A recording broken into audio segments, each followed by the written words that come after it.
Hi, this is Ari Kopel and Serena with Shattering the Matrix. We have a fantastic guest today. James Bartley is with us, and James has investigated alien abductions with an emphasis on reptilian abductions and military abductions known as MILABs for over 20 years. He is a protege of one of the great pioneers of alien abduction research, the late Barbara Bartley, who had coined the phrase the Reptilian Overlordship. James has conducted field investigations in many of the UFO hotspots in California, Nevada, and Arizona, and has worked with many abductees in MILABs. James formerly worked in an intelligence-related capacity for U.S. Naval Air Forces known as NAVAIR. He is an independent historian with an emphasis of intelligence, counterintelligence, and special operations. He is a student of military history from antiquity to modern times, and has made an in-depth study of the military-industrial financial security complex, which developed after World War II. James also was featured as a speaker at one of the Roswell conferences in Roswell, New Mexico in early July 2007, commemorating the 60th anniversary of the famous Roswell crash retrievals. James has also lectured in San Diego, California, Las Vegas, Nevada, Memphis, Tennessee, and in Mississippi. James hosted his own radio and internet webcast program based on Tucson, Arizona, at least out of Tucson, Arizona, in the late 1990s and into the new millennium. He has appeared as a featured guest on public access cable television programs in California and Arizona. His research has been translated into a number of languages, including but not limited to Italian, German, Spanish, and Croatian. James, welcome to our show. Hello, Ari. Hello, Serena. It's great being here. Well, Thank you so much. It's an honor to have you. And, we have this ugly topic that we don't like to talk about, that we have to address today with the audience. Yes, but I believe that bringing to light this kind of information is ultimately empowering. It will actually encourage people to do their own research and help them to reintegrate and heal if they've gone through some of these experiences, provides them validation. So I'm really looking forward to this interview. Awesome, thank you, and so are we. So we would like to start with addressing, what are MILABs? Why do we need to address this? Why is this so important for people to understand? Because, like I said, I just mentioned, and and we all know, this is stuff that is really... It's not feel good. It's not, the type of thing that most of the spiritual community is accustomed to, right? But this is part of being what I call a light worker, because in my opinion, and we've also interviewed a wonderful guest known as Dr. Lynn Strauss, who also said that we can't have the word light worker without knowing that there's the word work in there. We've got to do our work. We've got to do our research. We've got to do our homework. And knowing about the planet and the world we live in and what, is compromising humanity right now is extremely important. So what is MILABs? What do people need to know about this, James? The MILAB syndrome is an outgrowth of this whole reptilian overlordship, which I'm going to talk to in depth today. MILABs are military abductees. They are people who, first and foremost, are legitimate alien abductees who are consciously aware that they've had a lifetime of alien abduction experiences. Now, the thing that should be emphasized here is all human beings, to one degree or another, are hybrids. We were essentially brought here to this planet. The human race did not originally start on this planet. It came from elsewhere in the cosmos. In Star Wars terms, we are on the outer rim, way out in the boonies, so to speak. Right. And our DNA has elements of the DNA of a number of different ET races, some positive, some negative. And over the ages, a lot of these ET races, both positive and negative, work through certain individuals on our planet. Think of it as proxy spiritual warfare, no different from when the Romans pitted certain Gallic tribes against each other, or the British Empire pitted African tribes or Native American tribes in North America against one another in a divide and conquer strategy. What happens is these MILABs are utilized as operational assets by deep black elements of the military, intelligence, aerospace community. It's precisely because they have this alien DNA within their genetic code, which makes them valuable, because the morphic resonance, the ancestral genetic spiritual memory, if you will, is contained within that DNA. The DNA has innate metaphysical abilities, and the deep black military controllers, as well as various ET groups, know how to access and harness those abilities. Mm-hmm. So it's not unusual, for example, for an abductee to manifest metaphysical abilities when they are in the presence of ETs, or in an ET environment like a ship or an ET installation, underground, in an off-world installation, whatever the case may be. They can levitate, they may be able to walk through walls, they can interface with alien technology, read alien script, even speak alien languages. The list is endless.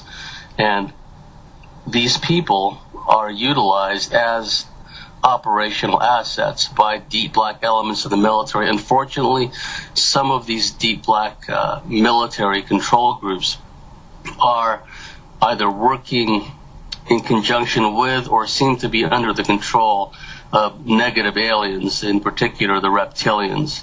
Most of the MILABs that I have known over the years have all had consciously aware of reptilian experiences. And the reptilians are kind of the black sheep of UFO abduction research. Most of the big-name alien abduction researchers dismiss out of hand any suggestion that reptilians are even real. They make disparaging comments about the lizard people, so on and so forth. But the MILABs that I've worked with over the last 20 years and know very well, and people are contacting me all the time, many of them have had reptilian experiences. There's also a ritualistic aspect to this, because not only is there a deep black, high-tech, weird science aspect to this, but a parallel ritualistic, a magical aspect to it. Adepts, seers, warlocks, mystics, sages, whatever the case may be, for ages have known that we have this interconnectedness throughout the whole cosmos, throughout the whole multiverse. But like I said, beings from both ends of the spectrum, positive and negative, use us to advance one or the other agenda, or to counteract things that are going on throughout the multiverse, because these MILABs are utilized not only in underground installations or above ground installations, or on the moon and other off-world settings such as Mars or other places, but they're actually in space ops, used in deep space stations or traveled or brought throughout the cosmos in spaceships. But they're literally sent through stargates and portals. And not only in this time stream, but some of these advanced, deep black military controllers actually send teams and individuals on time travel, alternate timeline operations, alternate reality operations, where they're tasked with obtaining information, obtaining technology, and so on and so forth. So this is a very relevant topical issue that people need to know it's going on. There's many people that are going through these experiences, countless as far as I know, within the demographic of the larger abductee community. So it's something that really needs to be delved into and understood, because people are being forced to take part in it. They are essentially slaves. Mm-hmm. Many of them, for all intents and purposes, they've been made to take part in things that they ordinarily would never want to take part in. And what's really a shame is that the deep black military elements thereof and some of these negative ETs, they seem to be able to access and utilize these metaphysical abilities that MyLabs have. But in their normal waking consciousness, these MyLabs cannot always utilize these abilities. However, many of these MyLabs have innate shamanic, mediumistic, metaphysical abilities, and they're aware of it. They're psychics, they're remote viewers, they're astral travelers, some of them world-class astral travelers, world-class remote viewers, mediums, which is exactly why they're being used by the military in these different ET groups. So it's a mixed bag.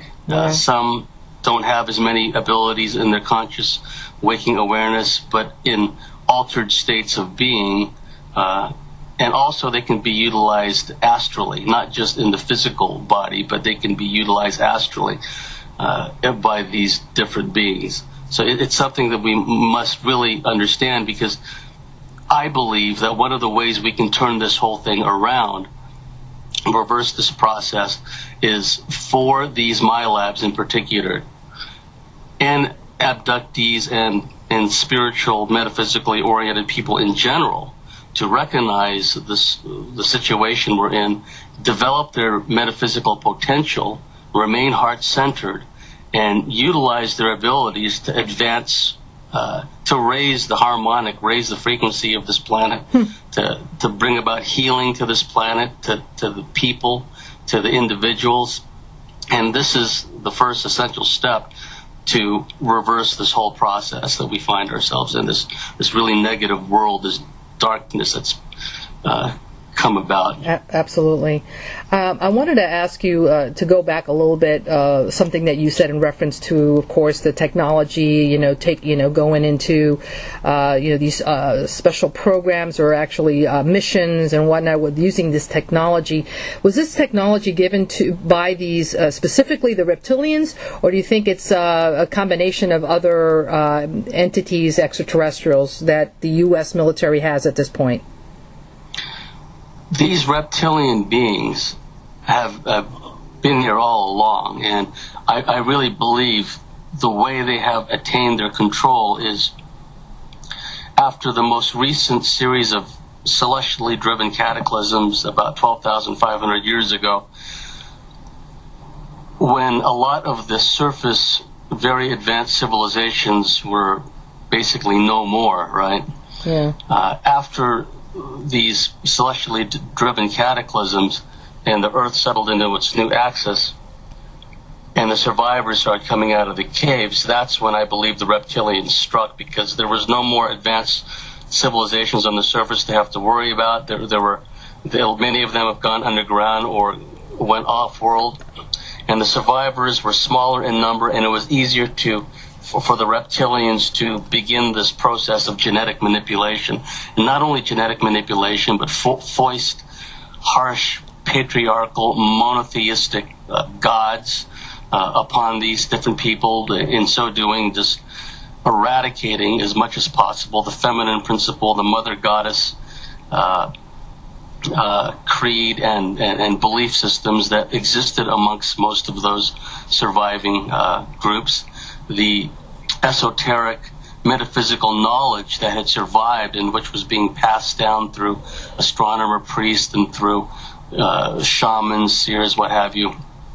Over time, a lot of those people either had to go underground, were gotten rid of by the reptilians and the hybrid humans that they genetically created. And so what happened, yes, there was basically a takeover because this opportunity presented itself. And what was the question again? I just want to circle around back to. Well, it was. You're doing great. I'm totally digging what you're saying. It had to do with technology. Who. Oh yes. Well, there was a parallel stream going on where, as we progressed throughout the ages, there was always this underground. These esoteric brotherhoods. Some people call them the White Brotherhood or Sisterhood. And then you have these dark satanic groups which manipulated the surface world.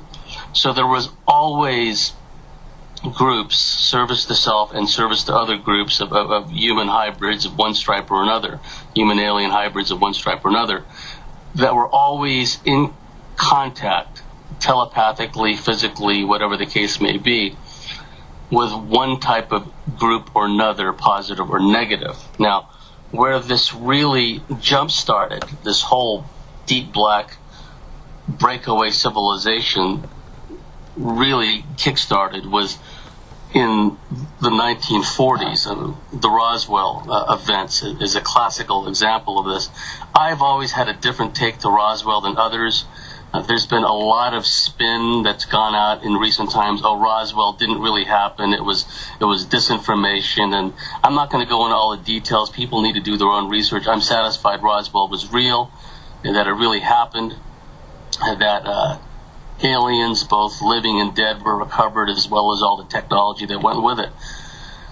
What happened was that really began the modern era deep black connection. There had been crash retrievals prior to that. Cape Girardeau, Missouri, 1942. Apparently there was a crash retrieval in England by the 8th Air Force during World War II, and in other places. But Roswell really just kick-started this whole project, this whole process. A lot of it went deep black underground as they began developing back engineering the technology and trying to understand the physics behind the drive systems, the metallurgy, the chemistry, and so on and so forth, and the biology.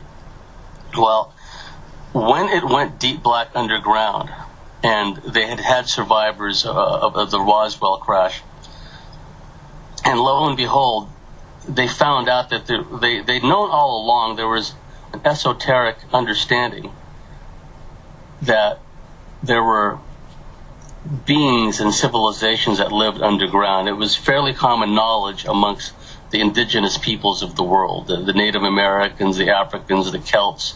Throughout the ages, they knew that there were these other races and beings that lived underground, and the elite and the people in the know on the surface, they knew that.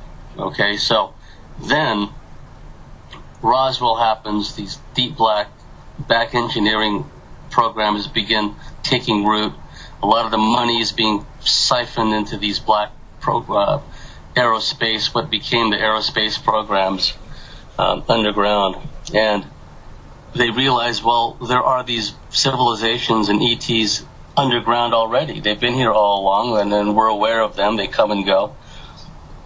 So what happened was this ongoing interaction has taken place, really developed in the 40s, 50s, and 60s between non-human life forms, some from off-world and some that were here all along underground, undersea, and the deep black military aerospace community.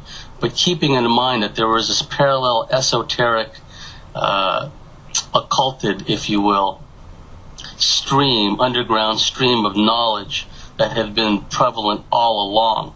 And eventually what happened was, because the reptilian human hybrids had already assumed control of these, basically the whole world government, they easily, once again, took over this whole deep black program of the back engineering of UFO technology and the interaction with these non-human life forms. Because if one studies the history of the aerospace corporations, and in the beginning there was only a handful of aircraft companies in America, in England, and other places, the seed money for virtually all those original aircraft companies came from the Rothschilds, came from the Rockefellers. So those ruling reptilian bloodline families, just like they sunk their talons into medicine and education, into industry, et cetera, they, at a very early stage, took control of the aircraft industry, which later morphed into the aerospace industry. And so this ongoing interaction with non-human life forms in the underground bases, it just gradually started developing more and more over the years. And then beginning around the 80s, although my mentor investigated a case that from 1954, if I remember correctly, in Indiana, when an entire family was held in detention by the U.S. Army after aliens had come and abducted the family in the remote farm. The military came along after the aliens left and basically held the family there in detention, incommunicado. They had teams running analysis and radiation samples and whatnot in the grounds of the farm, and they used mind control, memory erasure techniques on the family. There was 3 generations of family members, if I remember correctly, on that farm. So that was 1954, and the military was already interacting with people who'd abducting them, essentially detaining them, imposing amnesia on them. So that process just snowballed up to the 80s and early 90s when we started having all these reports of people being kidnapped by the military that were abductees and being debriefed and interrogated and so on and so forth. Mm-hmm. Wow. I have a question, if I may. Oh, sure. Please. It may be a trite question, but I think that some of our audience may need to understand it a little better, including myself. How do reptilian hybrids even come into being? How does that happen? Well, what they've done is these reptilian beings, they genetically began manipulating the human gene pool, and they imbued their characteristics and attributes of this warlike mentality, of sadism, of the concept of the reptilian concept of human ownership, as I call it, territoriality, sexual aggressiveness, so on and so forth. Patriarchy. And they foisted monotheism a lot of times, this absolute hatred of the feminine principle, because for people in the know, the feminine principle, the right hemisphere of our brain is where our power is. That's where the intuition, the astral abilities, the remote viewing abilities, so on and so forth come from. And what they also did, just to digress for a second, the reptilians also foisted alphabet symbol language, which radically shunted human beings into the left hemisphere. If there's one book that people should read to really understand how this process developed, there's a book called The Alphabet versus the Goddess, The Conflict Between Word and Image by Leonard Schlein. He doesn't mention the word reptilians in it, of course, but he goes into the whole history of how alphabet languages just radically force people from the right hemisphere to the left hemisphere, made us cold and overly logical and hierarchical and all that. So they imbued their DNA, and they created these elite bloodlines with the David Icke hypothesis, which many people are familiar with, as I call it. And these elite reptilian human hybrids became essentially the plantation managers of this planet. They created all these religions, all these rules, all these institutions. They took over the educational system. They took over the medical system. They created the psychiatric pharmacological tyranny, this medical tyranny that makes people sick and kills them off. And then you have what we have today, where the skies are crisscrossed with chemtrails. You can barely see the sun most of the time, and the food is bad, and the GMO and the honeybees are dying. I mean, that's where we're at now. That's where we're trying to stop. And what they've done is, what I'd like to talk about is some of the dynamics of how that process is done. And terraforming it is part of the process, because these reptilians, most of them exist underground or off-world. And these reptilians have phenomenal abilities. They're masters of resonance and frequency. They can alter their density. They don't need spacecraft to travel around in. They can open a portal and come right into your house. And what they've done is they've imbued the characteristics of themselves into this hybrid bloodline. For example, to answer your question, serial murderers and child molesters are garden variety versions of the elite that you will find in Bilderberg and Bohemian Grove and other places. And what they do is, in a parallel astral dreamscape, psychological and physical manipulation, these people have a genetic predisposition because of a preponderance and overabundance of reptilian DNA. There are marked physical and neurological differences between people that have an overabundance of reptilian or Draco DNA. Draco are the winged gargoyle species. They're also reptilian.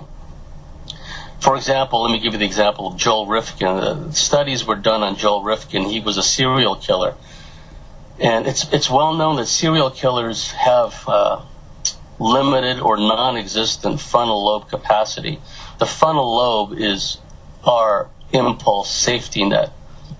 It prevents us from acting on our impulses. It prevents us from acting like going into a rage over little trivial things or just attacking people for no reason. Well, studies have shown that serial murderers have limited or no frontal lobe capacity.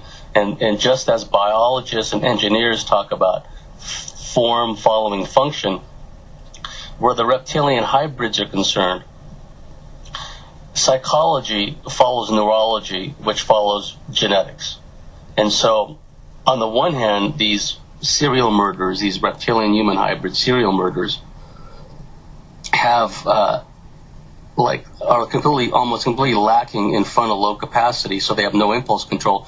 On the other hand, they found through physical dexterity test with Joel Rifkin, a serial murderer, that they have little or no control of their extremities, their hands, their feet, and whatnot. Now, this is a deadly combination because you can draw a parallel and a contrast with people, mediumistic people, seers, shamans, what have you, who get downloads, and you're probably familiar with this process, downloads, insight into people's past lives or their own, downloads of information where they seem to plug into the information field. Well, what happens with serial murderers is they're reptilian familiars, familiar as in family, because these bloodlines are manipulated and genetically enhanced with this reptilian DNA through centuries. They will go to the trouble of arranging unions and marriages and relationships, even one-night stands between two people, just to get the right proper mix of this reptilian DNA. Well, the downloads that the reptilian familiars give to these reptilian human hybrids who have a genetic and spiritual predisposition to being taken up as a host, literally, where these interdimensional at times, because they have the ability to alter the frequency, can literally not only attach to the auric fields of these people, but eventually take them over. The downloads they give these hybrids is sadistic imagery, repetitive sadistic imagery of just rape, murder. And when you study the research done on serial murderers, you will see that many of them talk about how they get these images, these sadistic images come into their mind and they can't stop it. They just come in, and oftentimes it's the same images over and over, and they're compelled to act out and try to replicate in their mind what they are seeing. Try to manifest in the physical world what's going on in their mind all the time. And sometimes it's accompanied by loud, high-pitched tones in their head or their ear, so on and so forth. And these can be quite sadistic images. And a lot of times voices will tell these hybrid serial murderers in the making what to do. It's very common, in fact, to read the testimony of serial murderers and those who have been incarcerated and who talk about their lives, that they're aware that they have these entities working through them, or they will refer to that, well, there's a monster within me, and when the person started killing, say, a victim, the guy says, well, I stepped out of my body and I just watched myself kill this person. Yeah. That's also a very common theme, because the interface is complete. The entities work through the person as a physical medium with which to wreak havoc on the world. And likewise with child molestation, the entities will continually put images of abusing children in their mind where they can't block it out. They're compelled to view child pornography. They have these sick fantasies about children over and over. Even when they get around children out in public, they start to twitch and feel odd and have uncontrollable body motions, right? And when people say that, oh, these serial murderers, they could be anybody, they look just like us, nothing could be further from the truth, because they have marked physical characteristics. Their eyes sunk deep in the eye sockets. I agree. You can see it. Yeah, you can see. It's like a deviant. They look deviant. Yes. I mean, just look at Gary Ridgway, the Green River Killer, Ted Bundy. Mm-hmm. And if you look at the drawings and the sketches of these people that they've made of their familiars, right? Dennis Rader, the so-called Southside rapist of St. Louis, there was a winged demon, could have been a Draco, that was coming to him all the time. Ted Bundy was complaining as a child that scaly creatures were coming out of his closet, right?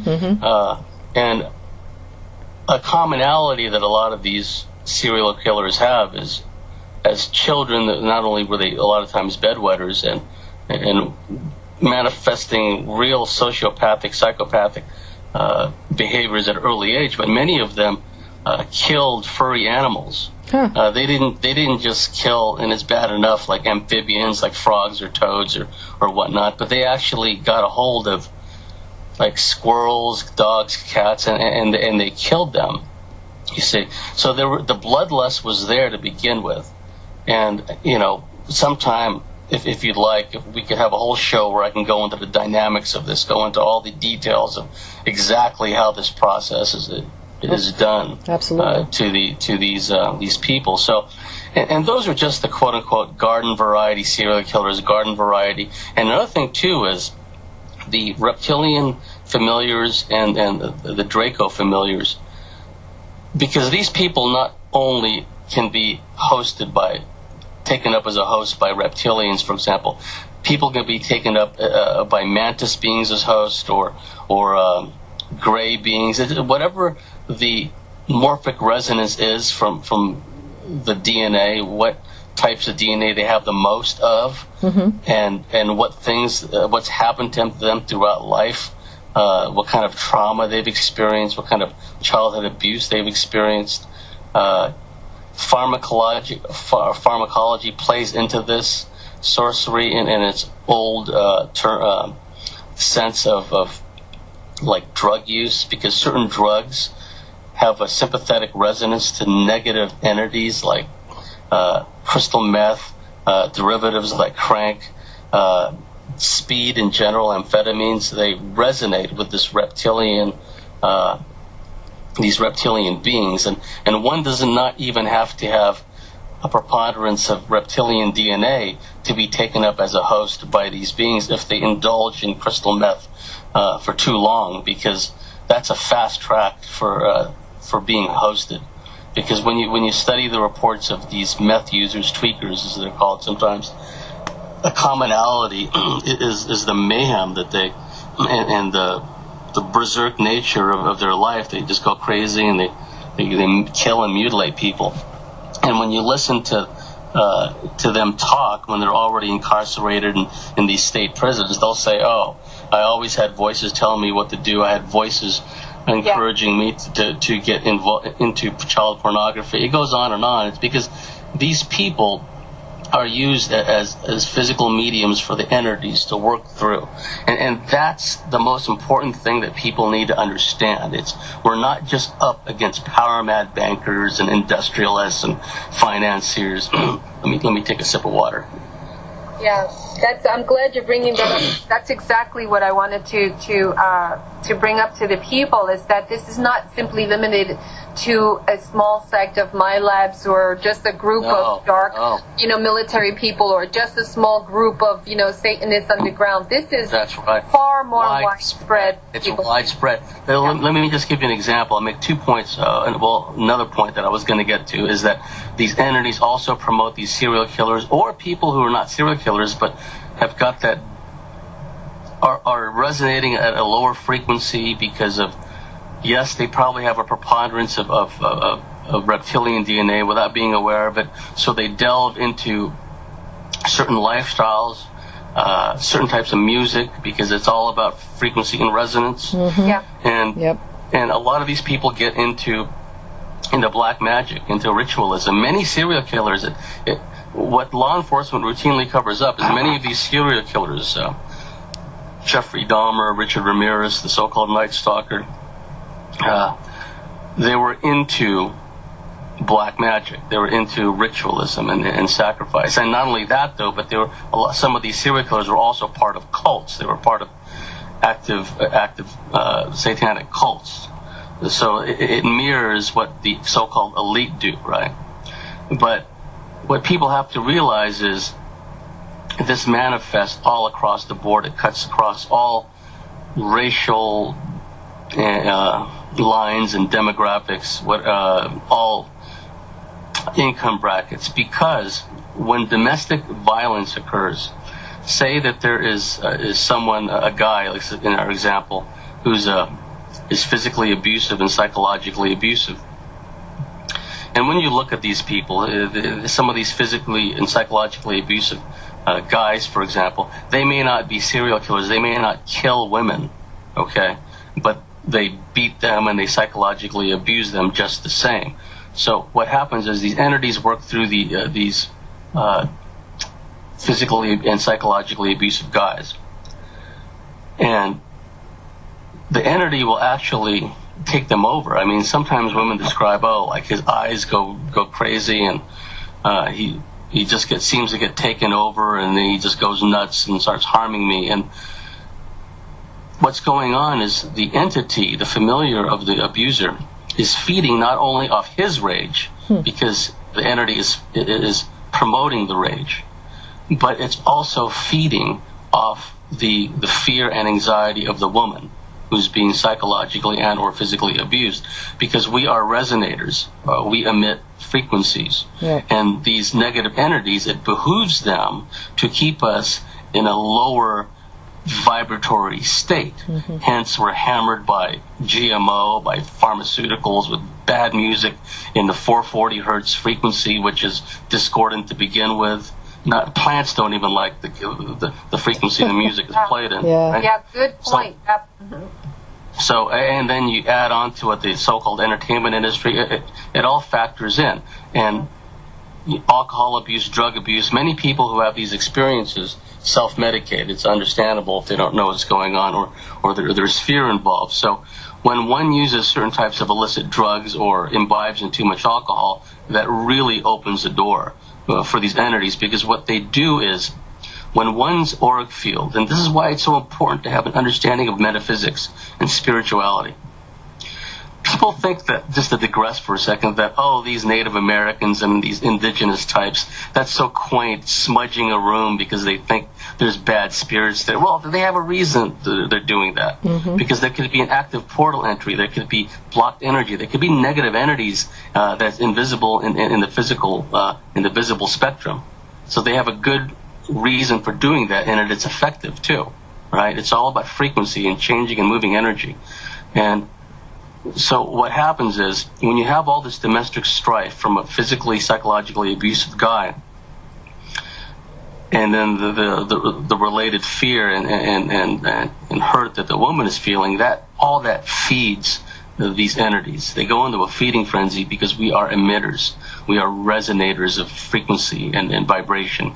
It behooves them to keep us at a low vibratory state of fear, of anger, of want, of fearing for loss and hunger and inadequacy and lack of abundance. People have been taught to have like poverty consciousness, They haven't been taught that they can manifest abundance in their lives, that they can manifest good interpersonal relationships in their lives. Let me give you an example of how this works in a generational sense, how this dysfunctionality and this domestic abuse, it just carries on ad infinitum. Yeah, please. If you were to come across, say if you were to go to a meeting of adult children of alcoholics, you will find that most of the women especially have had abusive relationships throughout their lives. And this is because when they grow up in an alcohol-fueled, strife-ridden, disharmonious life, family, that leaves energetic psychic imprint upon them when they see their father beating their mother or a boyfriend beating their mother, so on and so forth. The morphic resonance of that violence-filled atmosphere is absorbed, literally absorbed into that young girl. As she grows up, first of all, she's got the wounded inner child issue, the shame-based, self issue. And then she goes out into society. And this could start happening as early as junior high school or high school. Because of what she's experienced, without her knowing it, subconsciously she's emitting that vibration of the disharmony, the strife, the acrimony, the abuse that she felt and witnessed and probably received, was abused at some point too. And what happens is you have all these hybridized abusive males out there, and they pick up on that vibration. They can also, it could be body language, but the vibration is a big part of it because they have entities and malign influences working through them. Some of these people, these abusers, may not be fully possessed, but they are malignly influenced. And because they're not aware of the problem, and they may have come from a strife-filled family themselves, they just carry this bubble, this pocket of rage and aggression with them. So when they see one of these girls who've come from these alcohol-induced abusive homes, they are drawn to these girls. And because the girls have not been taught to use their right hemisphere and to listen and feel the heart center vibe within them, so they can detect this guy is a whack job, he's a freak, all my senses tell me to get the hell away from him. Well, she can't do that because she's never been taught how. She's been indoctrinated and excreted by the educational system. She's been shoved over the left side of her left side of her brain, low self-worth, all that stuff. And the abuser who meets her, he's silver-tongued. He's manipulative. What he does is, and it may not take a long time at all, he gradually begins to impose his will upon her because the girl cannot set proper psychological boundaries. Mm-hmm. No one has taught her. She's growing up in an abusive family. So pretty soon, the gal, because she can't say no, and a wise person told me a long time ago, if you don't know how to say no, you will lead a miserable life. And so she gets involved with this guy, and pretty soon she starts getting abused and psychologically abused and physically abused. And when she gets away from that guy, she meets another abuser. And the reason this keeps happening over and over is she hasn't changed the music. Yeah. The music within her that she's resonating and putting out was what she absorbed from that childhood. So when people say, oh, well, okay, it's at arm's length, these occultists running around the woods of Bohemian Grove, what's that got to do with me? Well, what was your upbringing like? You see what I mean? Yeah. And the way that this society, this reptilian-controlled society is, it's all around us. Yeah. This discordance, this disharmony. Yeah. James, so you just described perfectly what I call miasms.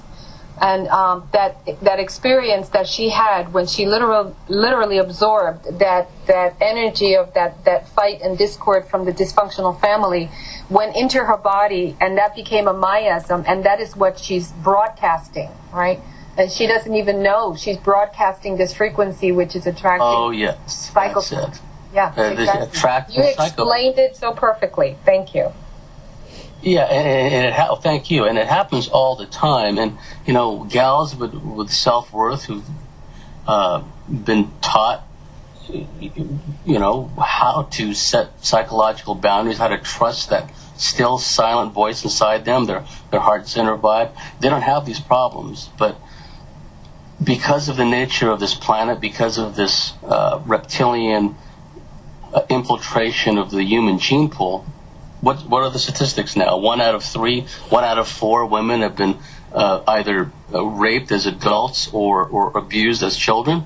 Yeah. So 1 out of 3, 1 out of 4, that's a lot. Yeah, that's horrible. And those are the ones that they know about, because a lot of women refuse to tell anybody to begin with. They refuse to tell. They don't report it. Yes.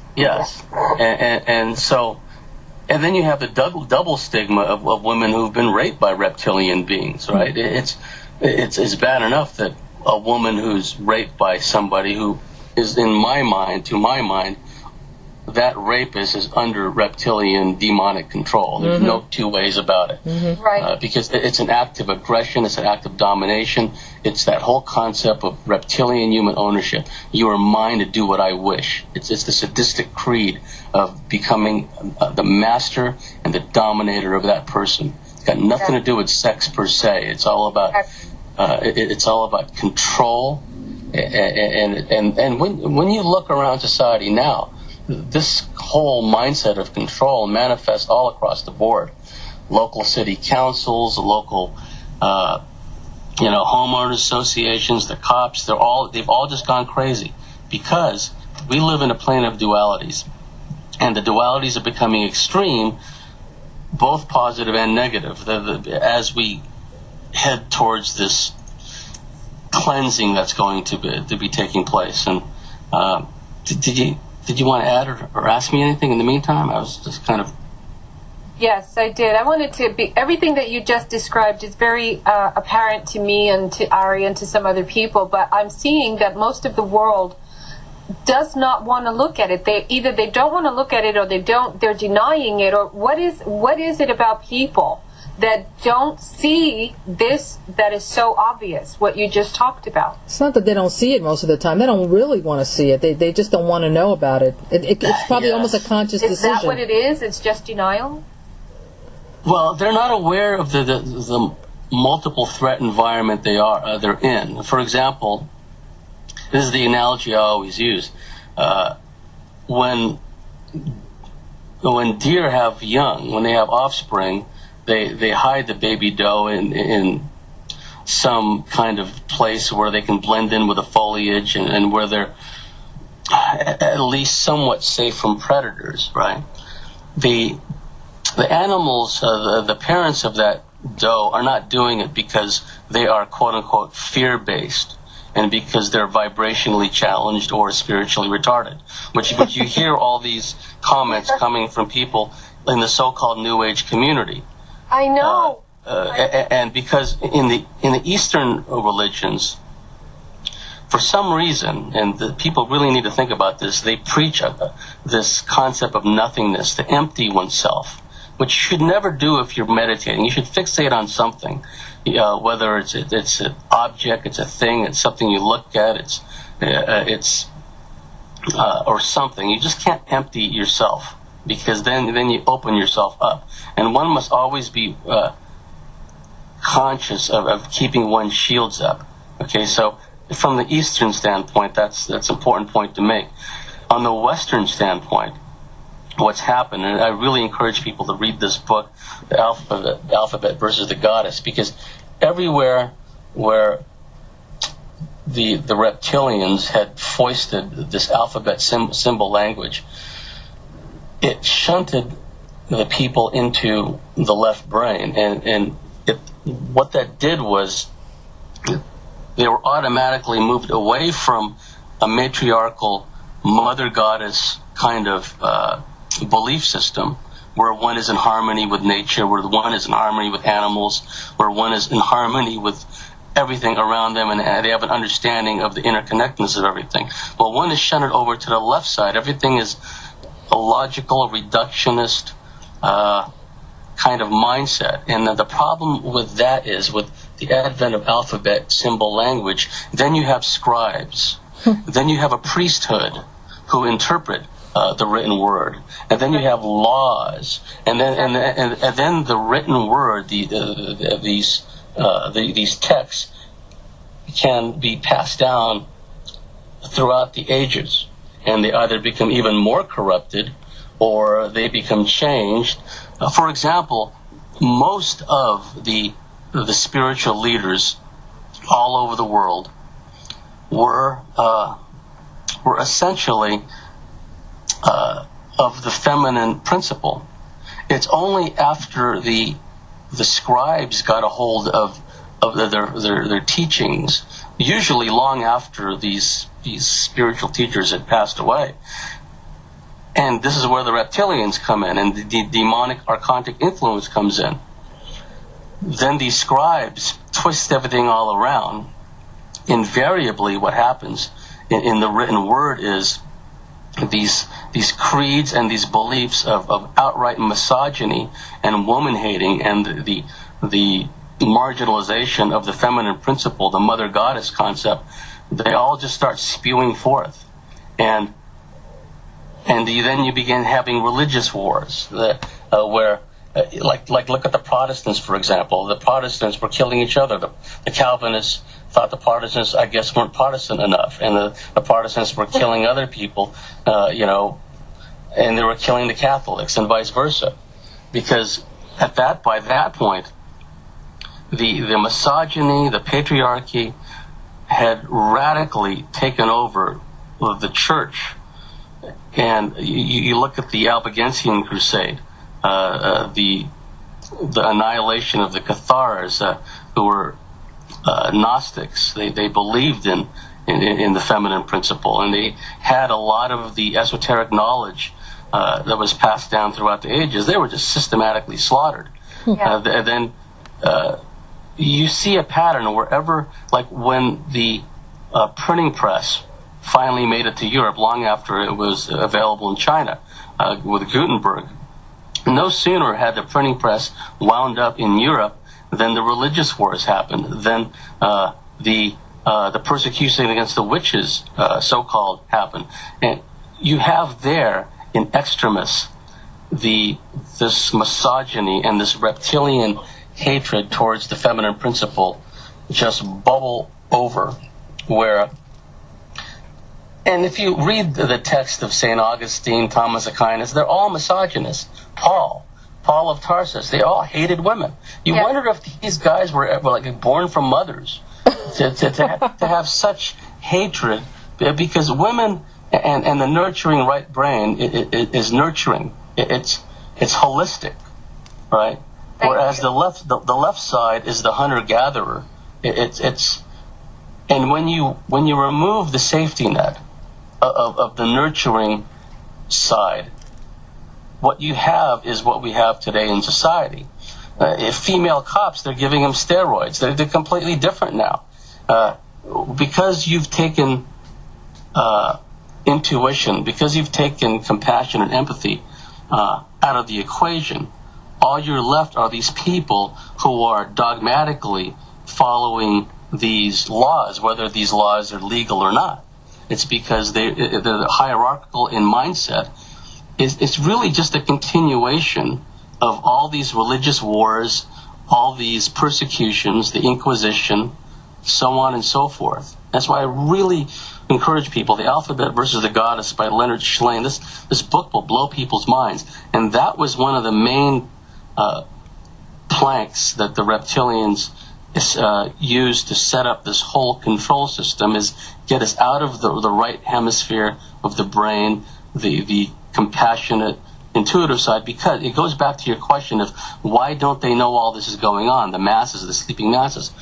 because it's what David Icke talks about. He talks about the war on consciousness. I love it when David Icke talks about consciousness, because that's where it all stems from.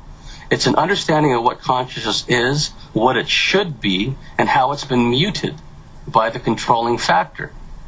Because when you're with someone or around someone who is very sensitive to their surroundings, they're heart-centered, they can instantly sense danger. They can sense when something's wrong.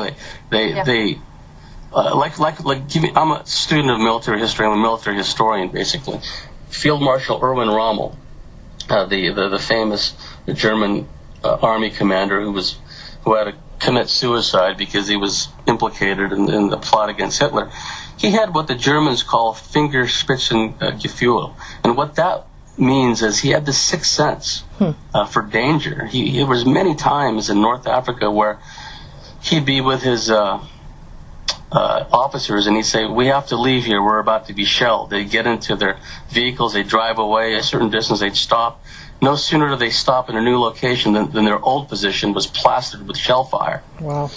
You look at Aglala warrior chiefs like Crazy Horse, a very, very plugged-in individual. He used to sit on hillsides and just look up at the sky and just starve himself so he could have a vision, so he can commune with Wakantanka, the great mystery, the great spirit.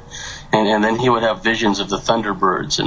And same thing with Sitting Bull. When he had he did his sun dance and had his famous vision about defeating what turned out to be Custer's troops.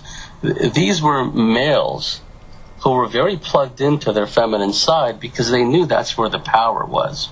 And there has to be a balance. There has to be the masculine side, and a lot of successful women have this well developed also, where they can strategize and do all this other stuff. But also in military history and warfare, there's also a very intuitive aspect to that too. And some of the greatest commanders of all time, military commanders, had this intuitive aspect to them. And we've fallen away from that, where the skies are crisscrossed with the chemtrails. People look up and see multiple planes spraying them like they're cockroaches. And they don't even realize that there's anything wrong with that. And the chemtrails billow out, and pretty soon you can't see the sun. And it's like this day after day after day, and they're just looking down at their iPhones, and they're playing around on Facebook. And you see, because their consciousness has been muted. Yeah. They've been shoved into the left side, and they don't feel. Like, for example, I know when I'm around someone who's a reptilian host because the muscles in my upper biceps tense up. Wow. And if I'm not prepared for it, and also in my forearms, if I'm not prepared for it, that negative energy, I can feel it in my heart center. It's like a sucking kind of parasitic energy right there in my heart center. Also in my solar plexus, I could feel it. And then I start looking around. Oh, first of all, I put my shields up. Okay, there's somebody. There's either a host here, or there's an invisible negative energy because I feel it. But I had to learn that. And the way I learned that was I had a long car ride, about a 6-hour car ride, with the person who was a host for a reptilian entity. Wow. And I remember sitting as far away as I possibly could in that small car and just hugging my armrest in the passenger seat. And I was all tensed up, and my arms were pressed up against my sides. And when I realized later that person was a reptilian host, and then the light came on, oh, my body was reacting to the negative energy. That's why I felt like my energy was being drained. That's why I was feeling confused, right? So people have to, and animals do this all the time. There's this saying that goes that animals can sense evil. That's absolutely correct. Yep. Cats and dogs can sense when a negative person walks into the room. And when you hear these old quaint sayings, what's gotten into you? She's really starting to get under my skin. See, people have to ask themselves, where did these quaint sayings come from? What do they really mean? Yeah. And the indigenous cultures who've been systematically wiped out over the ages, and especially in particular the shamanic medicine men, medicine women, the seers, the mystics. Systematically, they've just been all been wiped out because they don't want those kinds of people around who are plugged in to source, because we are all plugged in, or should be plugged in, to divine source. God, guidance of the divine is how I call it, as friends of mine call it. And we have that direct connection. There's no separation. Exactly. That's what we've been taught, and that's where our power lies. And when we remember that, remember who we are, reintegrate, heal. I've got a long way to go. I've got a lot of healing I've got to do. What do you say, and I'm sorry to interrupt you, just because you're on that train of thought. What do you say about people, especially the spiritual community, that are constantly giving their power away to others to get their information from, for example, spiritual teachers, their gurus, channeled material? What do you feel about that? That goes back to the whole left brain thing and the reptilian R complex, because you're probably familiar with this, but the oldest part of the brain is the R complex, called R complex because it's reptilian, and that's where territoriality, hierarchy, aggression, especially sexual aggression, all those kinds of concepts come from. And one of those is kind of and ritualism, excuse me. And out of that four, one of them is belief in a hierarchical system. So rather than look within, which is where our connection with the multiverse is, and higher and lower planes if people choose to go in that direction, rather than look within, because of the hierarchical mindset of this reptilian brain, they look for others. And because they haven't, whether it's low self-worth, whether it's the wounded, shame-based child, whatever the case may be, they don't trust themselves, they don't trust their own intuition. They are compelled to look to others. And again, depending on what kind of DNA, the preponderance of their DNA, what kind of familiars are in their family tree. And the reptilians work through a lot of different races. They have a lot of vassal kind of races, like some of the mantis beings and some of the factions of the Greys. They do a lot of the heavy lifting for the reptilians and other beings. Some of the Nordic beings actually work with the reptilians too. And these people may feel that they're getting guidance from spirit guides or from benevolent ETs. And what these beings do every time is they strive to activate the ego of the individual, because ego is a block to learning. Ego is an invisible monster.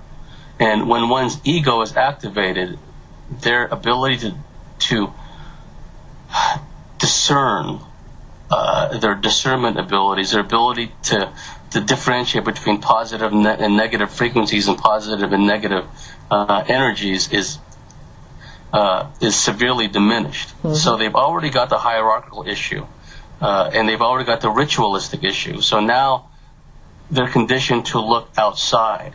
And so what they do is they go to these New Age groups, these spiritualist groups, these spiritualist churches, and often it's not what they hear is metaphysical pablum. It's nothing really deep, nothing you can really sink your teeth into, and it's all towards giving your power away. Mm-hmm. It's not, the teachings are not designed so much to go within. I can understand the value of meditation groups because you're still going in, as long as you utilize protective, practices and learn how to differentiate energies and recognize the shift of energies, what have you. But those people who go to these spiritualist groups and they have a hierarchical status where there's gurus, and the gurus interpret for the people, and what the gurus often do is, no, that wasn't an abduction experience you had. You're, in so many words, what they tell them is you're too spiritually retarded, you're too spiritually unevolved to realize the greater plan, that you made a choice in between lives to come here and serve this greater purpose. Now, the best disinformation always has elements of truth, a kernel of truth within it. Mm-hmm. And I will be the first to say that many of us absolutely have chosen to be here at this point in this time, right? But the way they spin it out in these groups are, well, all these negative experiences you've had, you've drawn that to you. Right. You're putting out this negative vibe, and you've attracted this negativity to you. It's a variant, actually a mirror image of a lot of the Christian fundy doctrines, where predestination, original sin, you brought this upon yourself kind of thing. Mm-hmm. So that in itself is disempowering. And what I've spoken to a lot of people who've literally escaped from these spiritual groups, and so many of them, often as not, are under hardcore malign influence. Let me give you an example of this couple that I've gotten to know. Ari, you loving this? I am just eating it up. What can I tell you? I know. And I'm not interrupting you. Notice I'm not saying a word. Yeah, you know what? That's thank you so much. That's probably why my throat is parched. Let me take another sip of water. Yeah, take another sip, and we'll get back to the example of the couple you were just going to say. But Ari, I'm just blown away by James. I can't. This is so good. I'm so glad he even saying this. I'll tell you, one thing I love about you gals is you focus at the epicenter. Because I look on your website, I'm going to listen to all your archive shows. It's just, you focus on the archontic element, which is where it all starts. Mm-hmm. And because everything that manifests in the physical plane first manifests in the spiritual planes. Right. A thought is a spiritual thing. People don't realize just how bad stinking thinking is. Having negative thoughts bounce around one's head like an echo chamber. This is why so many people have a poverty consciousness. This is why so many people commit self-sabotage all the time, and they just rush headlong from one crisis to another. And these archontic beings feed off that. They want people to rush headlong from one crisis to another because they feed off all the negativity. They feed off the anxiety and the learned helplessness. Yep. Right. But getting back to that couple, they went to the spiritualist group, and this couple had a lot of self-worth. They had done a lot of work on their own, spiritually and metaphysically, a lot of healing work. A very switched on couple.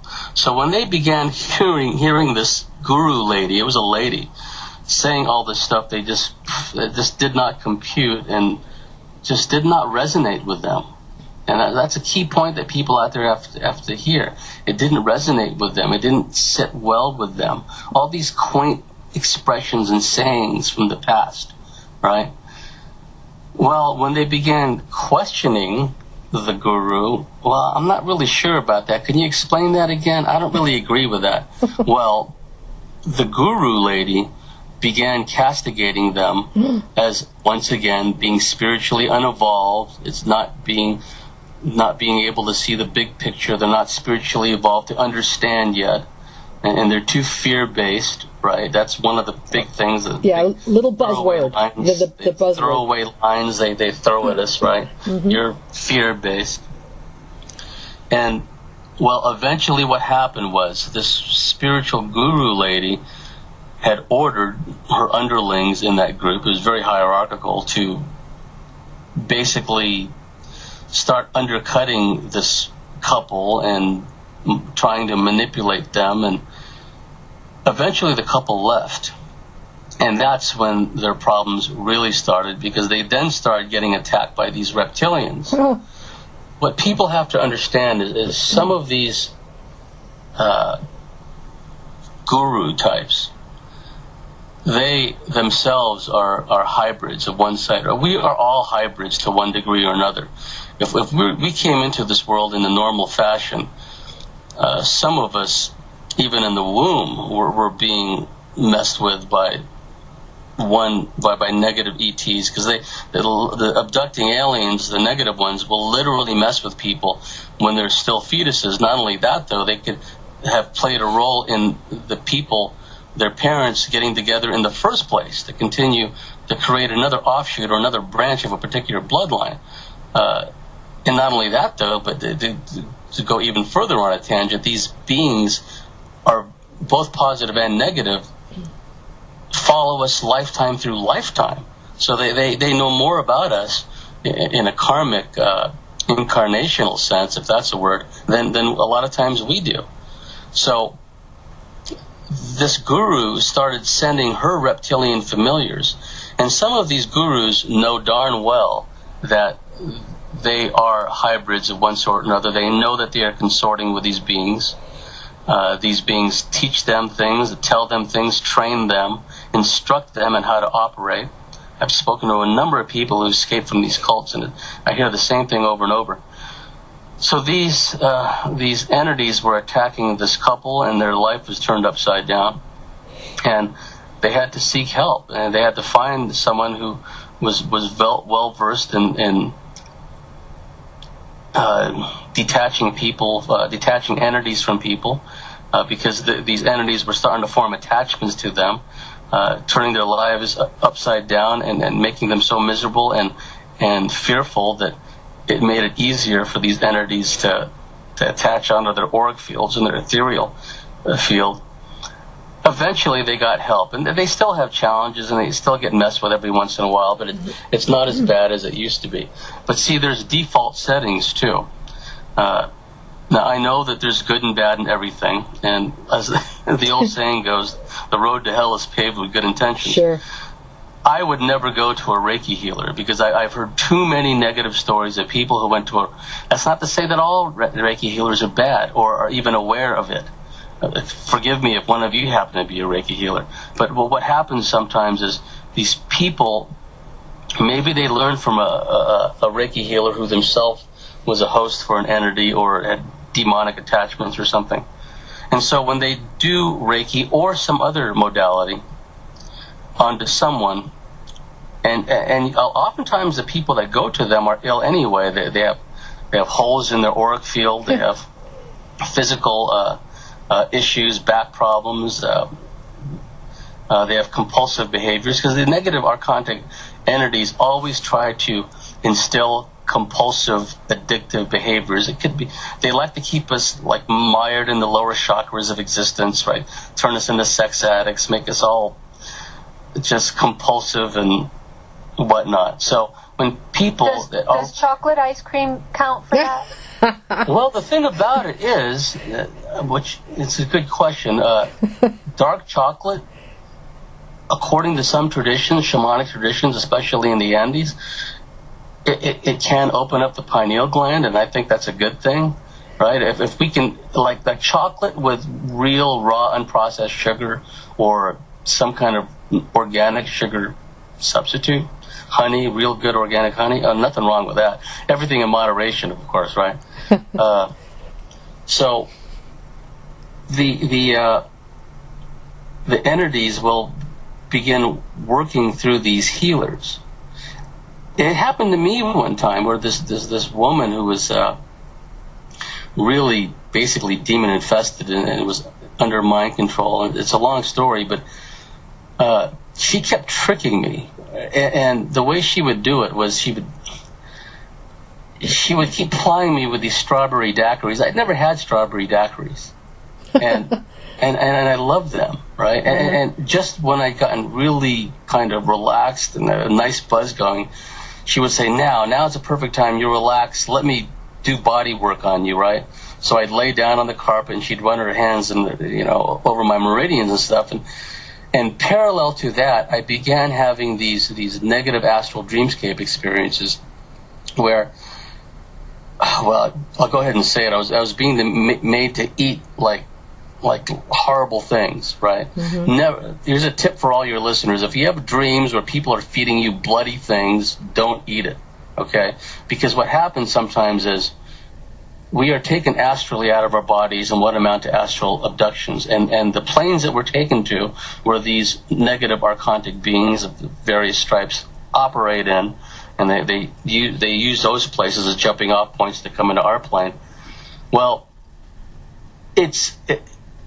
there's physicality in these places. It's just as real physically in those places as it is in our plane. For example, I've had experiences where I was astrally abducted and medically worked on in another plane, which it seemed to start off as an astral abduction.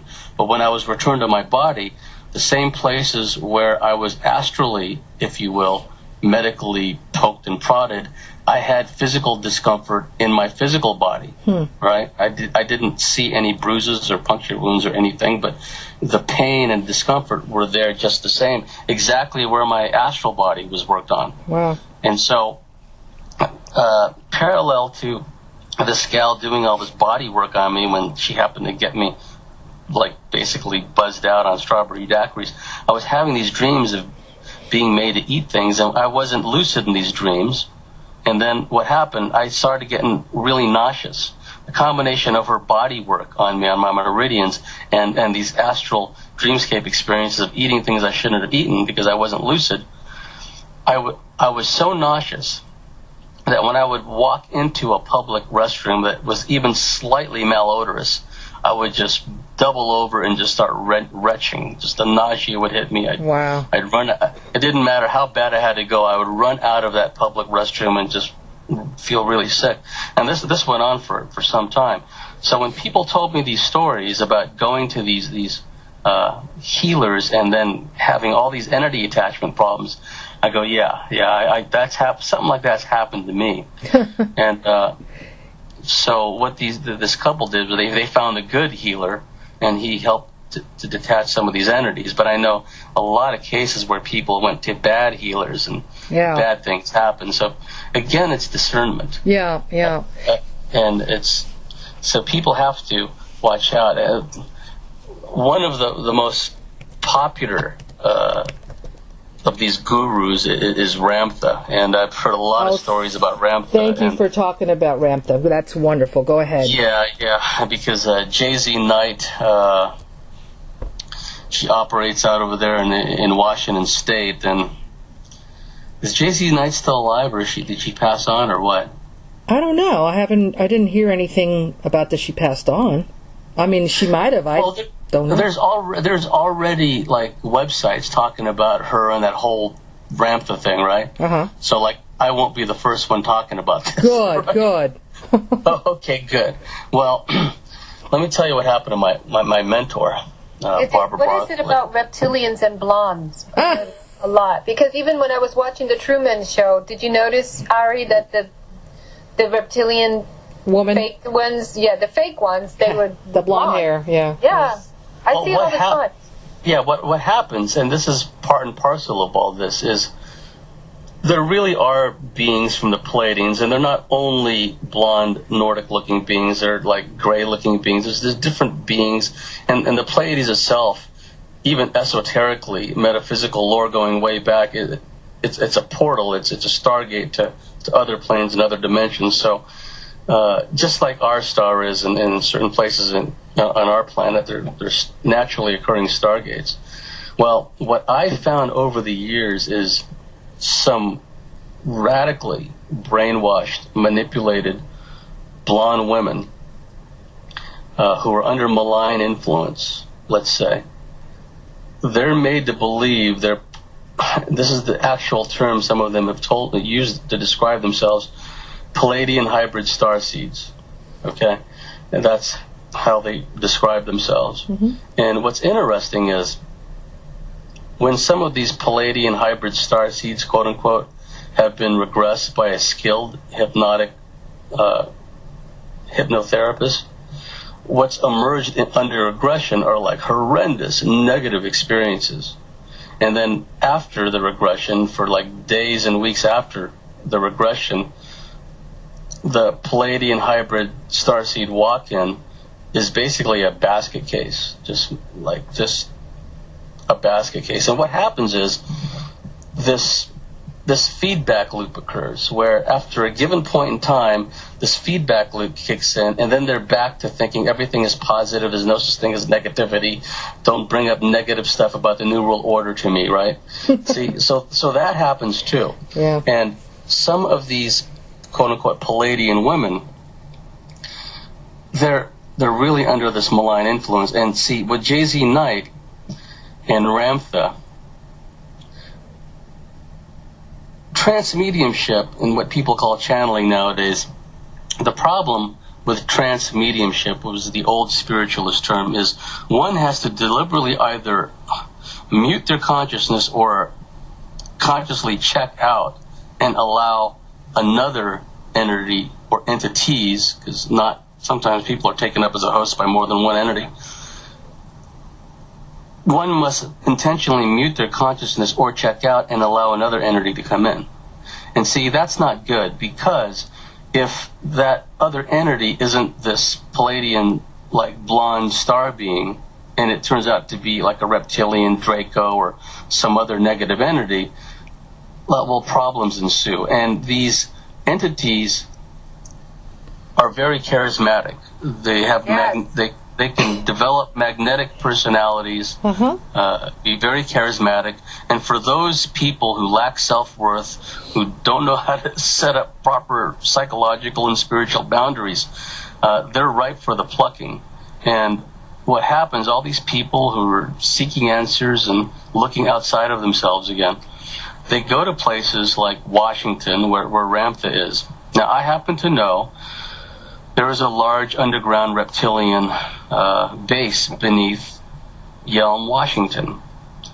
And very negative, horrible things go on there. My mentor, the late, great Barbara Bartley, who to me was an earth angel, and she had done so much for me and countless others. She doesn't get the credit she deserves. She was the true pioneer, not Bud Hopkins, not David Jacobs. I'm sorry, all you David Jacobs and Bud Hopkins devotees and acolytes out there. An abduction researcher is not an abduction researcher if they systematically ignore accounts of reptilians and military abductions. I'm sorry, it's just the way it is. Yeah, right. You have to go where the information leads, and you cannot filter out information coming from abductees and then try to convince those abductees, as some people, I won't name who, have tried to do. No, that's not a reptilian you saw. That's a hybrid that looks like a reptilian. Well, I'll go ahead and say that. That's David Jacobs. And there's people like Richard Boylan. I could tell you all kinds of stories about him. Right? Can I tell you one? Oh, sure. Okay, you were about to get into what is going on underneath Yelm, Washington. Yeah, that part of that Barbara Bartley was involved in. I'll tell you about that in a moment. Okay, hold that thought. I don't want you to lose your train, but I used to be part of a group, an online group with Richard Boylan's group, and everything was going along nicely. People were talking about their experiences, and I never had any, right? I was there to learn. And so I was watching, listening, and learning. And after about a year, I said, I did have something, that I saw. It was a vision. Maybe it did mean something after all, because I had always dismissed it when I was 14 years old. And what I wrote down what it was, and it was basically that I had sensed and seen with my inner vision, my third eye, that when I had gone, I was 14, and I had gone out to throw away some garbage. And I felt this horrible presence behind me. It was horrible. And in my mind's eye, I saw a two-legged reptilian standing behind me with a knife that was trying to stab me in a certain location in my neck and in my back area. And I was so creeped out, and I just ran back inside, and it was just very horrible. But that was my only experience, and I dismissed it as just having a wild imagination. So I wrote this experience down, and I was thrown out of the group. Oh, yes. That's par for the course. I was like, what happened? I said, I spoke about a reptilian. All I did was share my experience. Everybody else is talking about them. But I spoke that we don't allow anybody speaking negative about reptilians was the answer that I got. Yes. Okay. Well, that's par for the course with Richard Boylan. Let's take a look at him for some time and to feel his energy. But... yeah, so I believe it. Did you know that Richard Boylan had his psychology license removed by the state of California? No, I didn't know. Well, what happened was See, I knew some of the female abductees he worked with because I lived for a long time in San Jose, California, and San Diego, my old stomping grounds. And I networked with abductees from all over the state of California.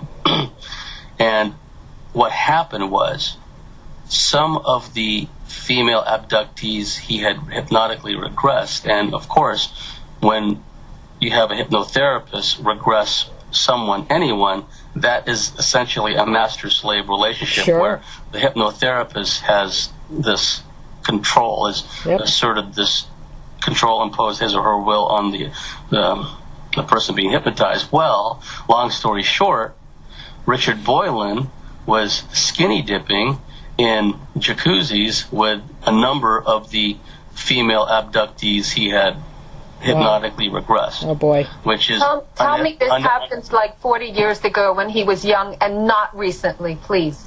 Well, like the early 90s thereabouts. But that's still too soon. It is. Yeah. It is. God, no. I've had run-ins with Boylan. Let's just leave it at that. I've had run-ins with a lot of these types actually, because Richard Boylan is the one that says. Is it him or is it Stephen Greer? I get them all mixed up sometimes. No, Boylan was the one that said that there are no negative aliens. There's only military intelligence operatives dressed in lizard suits who are scaring women. That's what he said. Actually, it's both Richard Boylan and Stephen Greer. Okay, well that makes sense. Just check out Greer's energy sometime too. A whole nother story there. So tell us about the what happened with the Barbara Bartley. Oh yes. Well, what happened was Yelm. Okay. As you know, the people who make up Jay-Z Knight's group are not just run-of-the-mill type of people like gypsies or what have you, where gypsies are great people too. But there's a stereotype that only people that are shiftless, wandering, kind of hippies go to these things. But that's not the case at all. Many of the people who went to Jay-Z Knight's group in particular and basically gave all their worldly possessions to Jay-Z Knight, these were attorneys, these were doctors, these were judges, these were so-called professionals, right? And what Barbara Bartlett did was she, for all intents and purposes, infiltrated Jay-Z Knight's group. Now, Barbara used to work what she called UFO invasion areas, and she always talked about the great 1988 UFO invasion year, where a number of places, Texas, Arkansas, Oklahoma, in particular, that particular year, like entire neighborhoods of people were being abducted, mass abductions. Hundreds of people were being abducted. I had experiences in 88. Well, Yelm, Washington was one of those UFO invasion areas, and Barbie went to work there. And she hypnotically regressed a lot of people in the Yelm area.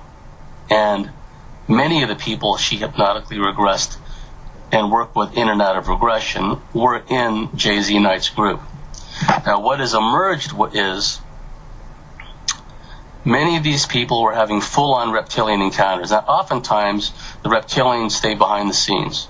They let the Greys do a lot of heavy lifting. Once in a while, if a person remembers an experience or has a memory fragment or a memory of an experience comes up in a dream, they'll often, if they do see a reptilian, oftentimes it's a tall being, it's cloaked, or they'll be passed on from one type of ET to another. The Greys pass the abductee on to a slightly different looking kind of ET, and then eventually down the line, they're brought to a reptilian. That happens too. Well, in Yelm, these people were being abducted by reptilians, and they were being taken underground and were brought to a reptilian base.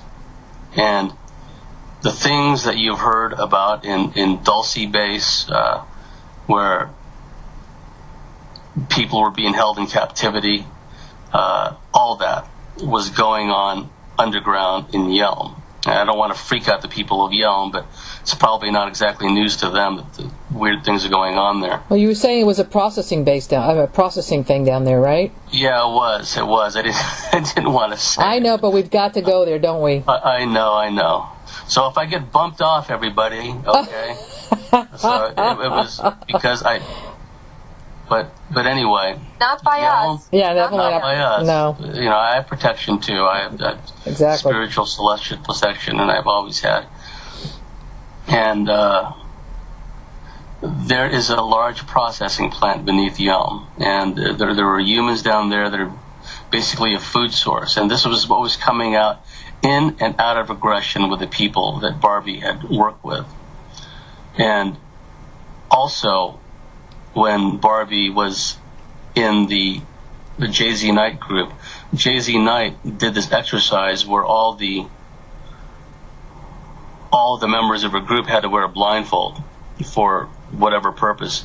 And Jay-Z Knight was walking up and down the rows and just pausing and looking at people. Well, Barbie, being Barbie, she tilted her head back and kind of looked beneath the blindfold, and she saw Jay-Z Knight walking up and down the aisles, and she saw Jay-Z Knight's eyes glowing red. Dear God. And then Barbie goes, whoa, and she puts her head down and doesn't move, and then eventually Jay-Z Knight walks by her. Okay, so Jay-Z Knight, according to Barbie, and I believe Barbie implicitly, is what they call a shapeshifter. She is one of those, and they do exist. For a long, long time, people have described shapeshifting. Oftentimes, reptilians disguise themselves as other ETs, as Nordic beings, or as like tall grays, for example, but because they have the ability to alter their density, so on and so forth. Anyway, so she sees Jay-Z Knight with her eyes glowing red. Now, I should add also that when people are fully hosted by reptilian entities, for example, especially if they're all souped up on crank or crystal methadone, and the boyfriend who's all cranked out is getting violent or wanting to get violent towards his girlfriend, the women often describe, well, his eyes completely changed. He started glowing, and they would turn yellow, and they turned red, or his face started morphing. Under crank, crystal methadone, that's very common. Again, it's the whole sympathetic resonance thing. So what Barbie described is actually not even unusual in a reptilian context. Wow. Long story short, when Barbie was ready to go back home to where she lived, to get on her flight and head back out, she was accosted by two of Jay-Z Knight's thugs. And Barbie said these two guys were right out of Deliverance. I mean, she said that's what came to her mind, is like, these guys are right out of the movie Deliverance. They told her if she didn't fork up all the videotape, because Barbie always videotaped not only the regressions, but the discussions with the abductee before and after regression. And it's the discussions after regression are really interesting because, they've been able to dredge up more memories, things that are a little clearer. Barbie's allowed them to abreact and then scream and whatnot in order to release that blocked energy, that traumatic blocked energy, which is always important in regression. It has to be a therapeutic aspect. One cannot just be wanting to hypnotize people to get information out of them. That's wrong. Anyhow, they told her if she didn't fork up all the videos, and Barbie held her arms a meter wide and said, this is how many videos I had. Because she went there for like weeks, right?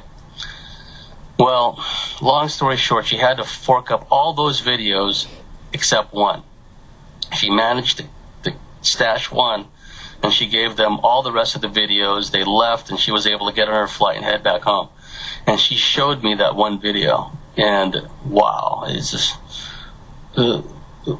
it's all about a processing plant. The one woman in particular was saying, Barbie asked her, well, what do you think is going down there, on down there? And she said, well, I think the people down there are a food source. And, David Icke has said this. A lot of other people have said this. It's well known within the hardcore UFO abduction researchers that we are not at the top of the food chain. We really got to grow up, people. I mean, not you people, of course, but for those people that are still in denial, still stuck in what I call, the surface level stuff, the New World Order and the banks and all that.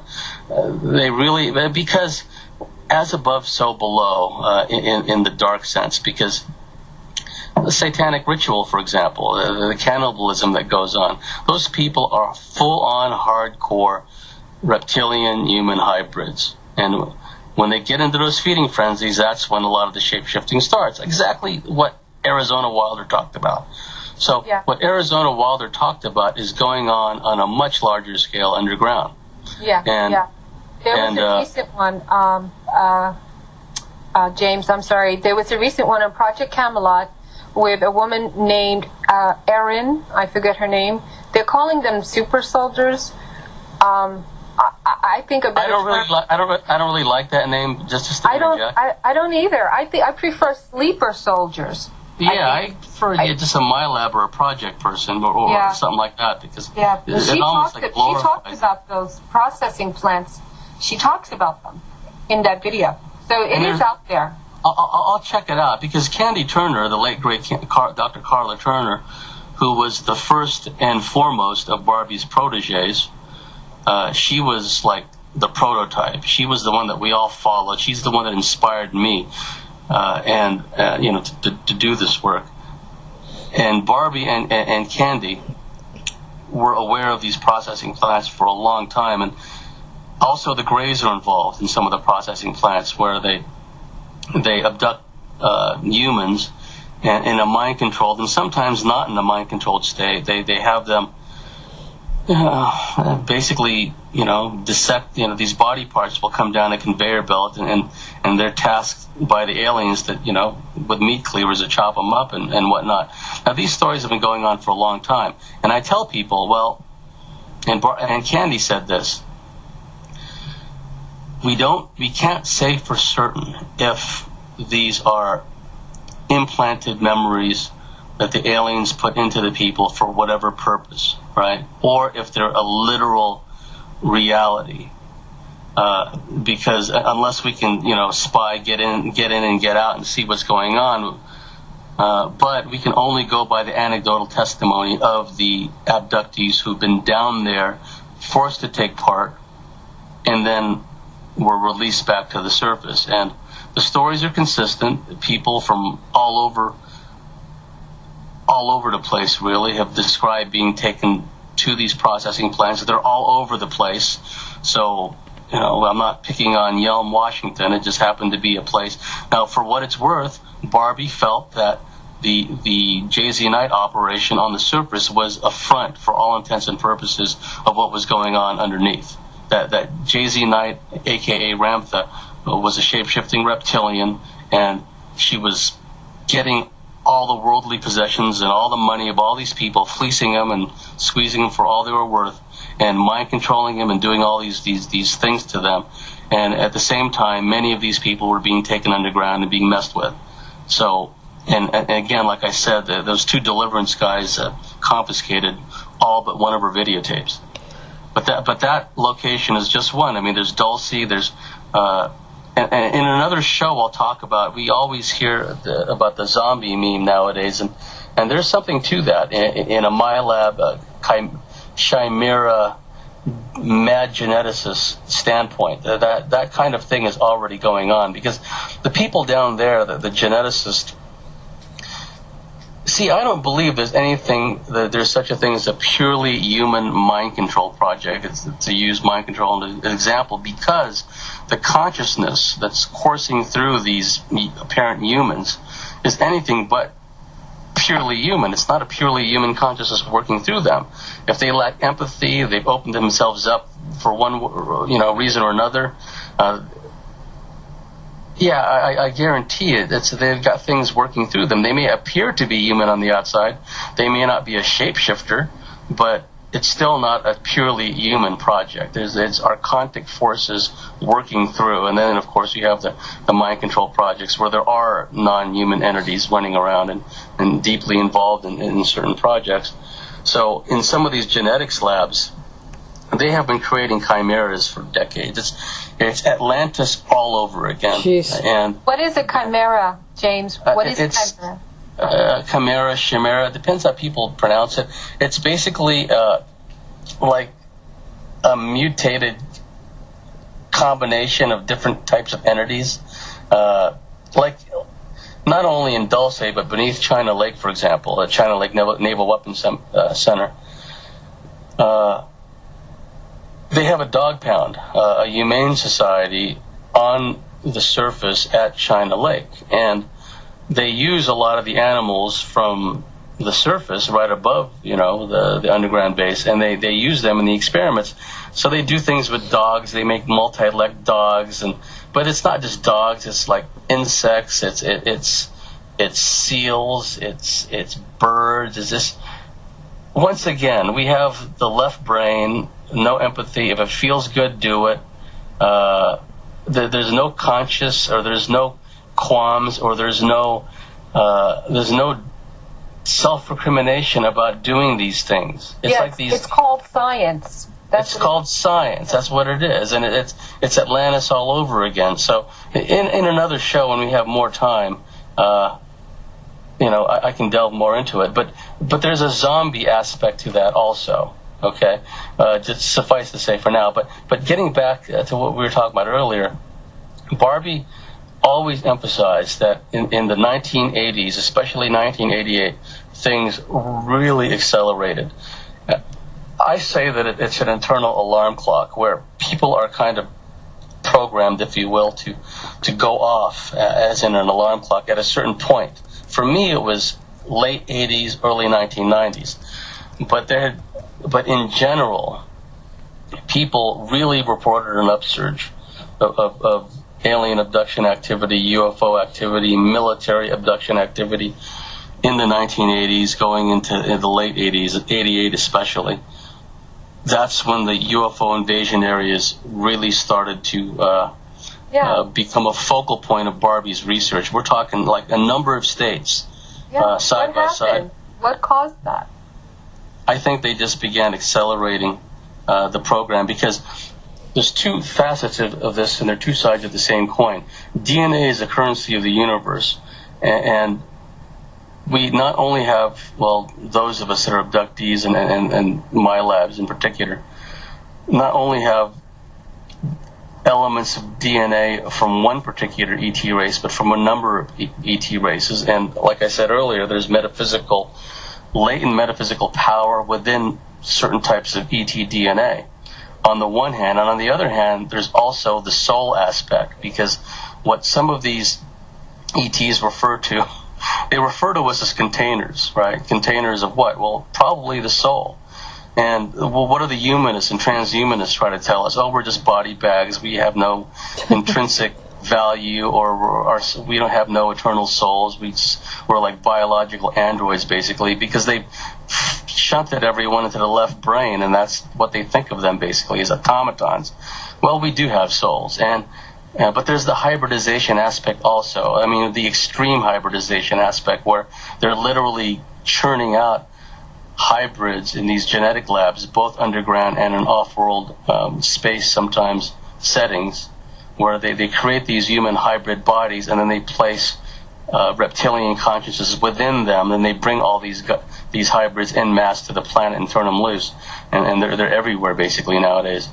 But so there's the soul on the one hand and the related DNA on the other, and these beings, they see us as a resource, not only our bodily fluids and our DNA and our blood and our tissue samples, but our energy, our frequency, our very souls. These negative archontic entities are parasitic in nature. They need us. We don't need them. And they've created these patriarchal monotheistic religions where God has no image other than in some traditions, like an old guy with a beard and a staff. But in other traditions, you're not supposed to have any image of the god or gods, right? It's just like a nameless, kind of faceless, but it's paradoxically everywhere. And again, it's shunted to the left side, because the right side of the brain is very image-oriented. It's very picture-oriented. So you have all these weird religions where the imagery is not allowed, where pictures aren't allowed, where images aren't allowed. And another group, before I forget, that's also of this kind of guru reptilian influence mindset is, I don't know if you ever heard of J.J. Hurtak. You ever heard of the Keys of Enoch group? Well, that's another one. They go back a long ways, and again, all the best disinformation has elements and kernels of truth, and that's what makes it easier to swallow. What this Keys of Enoch group do, the J.J. Hurtak group do, is they feed people a lot of spiritual pablum, but at the same time, they radically open them up. They open them up to all kinds of malign influences and manipulation.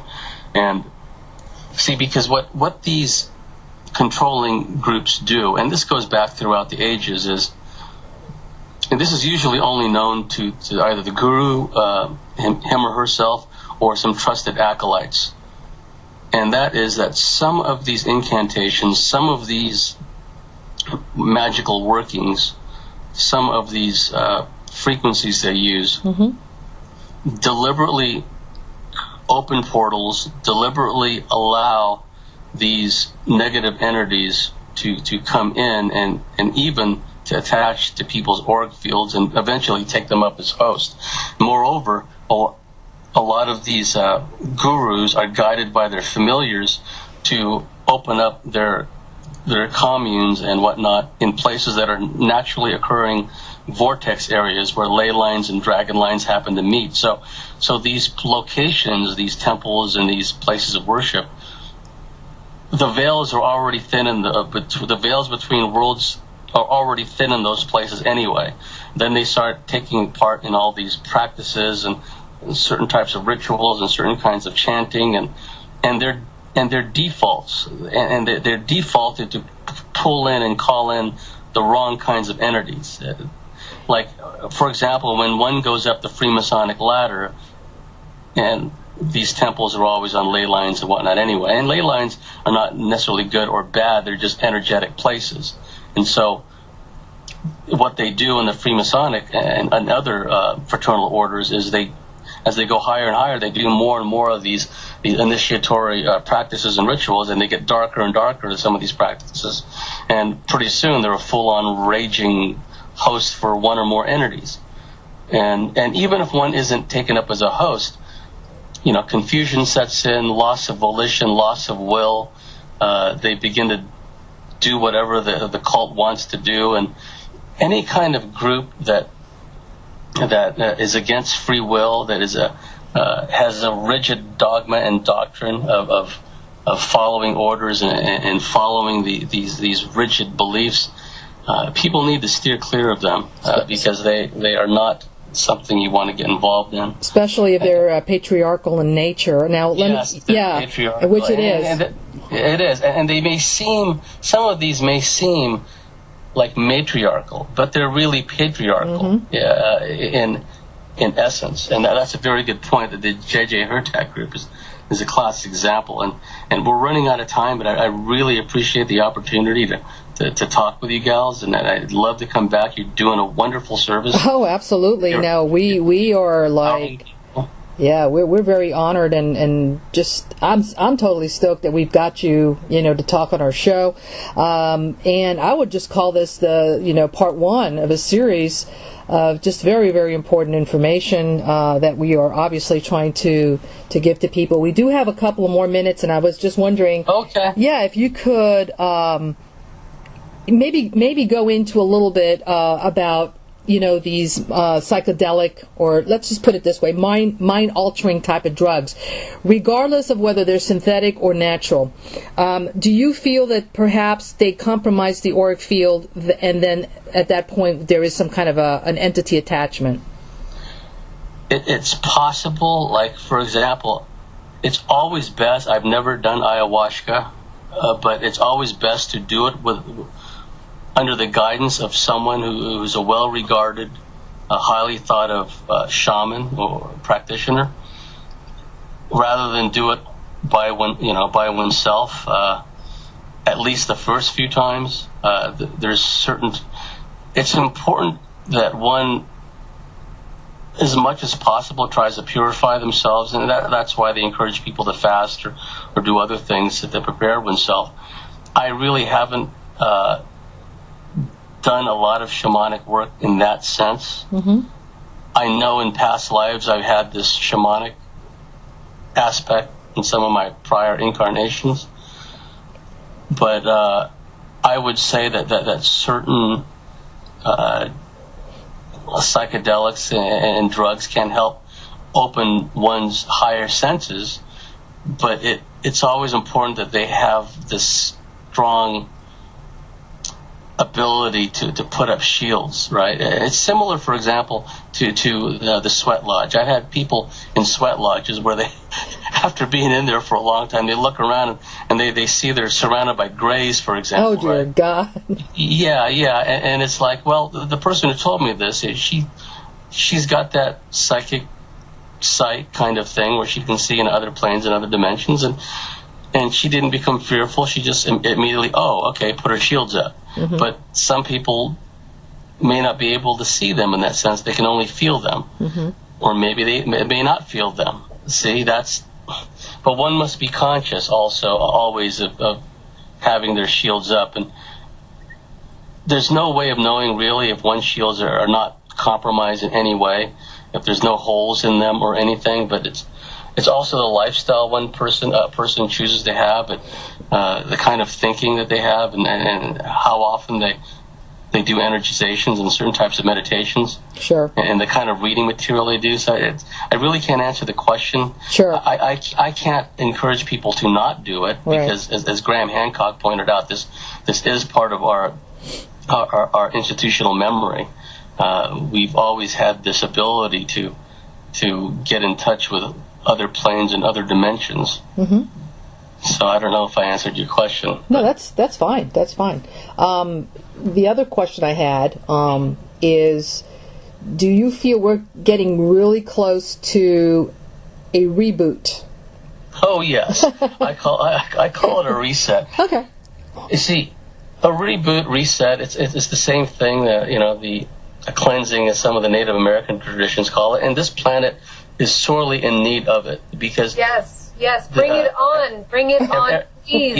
Yes, because everything from the minerals to plant life, it all has consciousness. It's what people who have near-death experiences always say: there is no separation, everything is connected. But what the educational system teaches, nothing but isolation, nothing but separation, right? But it's not the case at all. And this planet has a consciousness, and it's been abused, and it's been defiled, and it needs a cleansing. It needs a reset. When I think of like the Horizon Gulf platform and then the core exit on top, when I think about Fukushima, I think about GMO and the honeybees dying, and it really hurts my soul. It really does. It's over and above what happens to humans. Mm-hmm.